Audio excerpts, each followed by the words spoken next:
Sir சரியாக கேட்டீங்க.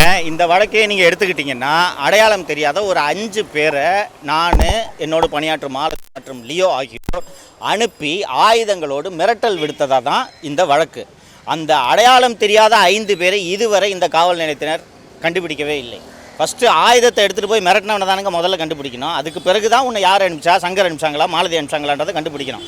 ஆனால் அந்த விசாரணை எதுவுமே நடத்தாமல் எங்களை கூப்பிட்டு உட்கார வச்சுக்கிட்டு கம்பெனியில் எவ்வளோ ஷேர் வச்சுருக்கேன், எவ்வளோ ரூபா வருது மாதம் மாதம் என்று கேட்டுக்கொண்டிருக்கிறார்கள் என்றால் இவர்களது நோக்கம் என்ன என்பதை மக்கள் புரிந்து கொள்ள வேண்டும். தேர்தல் நேரத்தில் சவுக்கு மீடியா செயல்படாமல் தடுத்து விட்டால் அதன் மூலமாக மீண்டும் திராவிட முன்னேற்ற கழகம் வெற்றி பெற்றுவிடும். திராவிட முன்னேற்ற கழகம் வெற்றி பெற்றால் மீண்டும் 3 ஆண்டுகள் கமிஷனராக தொடர்வதோடு அல்லாமல் டிஜிபியாகவும் நாம் ஆகிவிடலாம் என்று அருண் அவர்கள் கனவு காண்கிறார். அதன் அடிப்படையில் தான் சவுக்கு மீடியாவை முடக்க வேண்டும் என்று திமுகவினரை போல அருண் அவர்கள் செயல்படுகிறார்.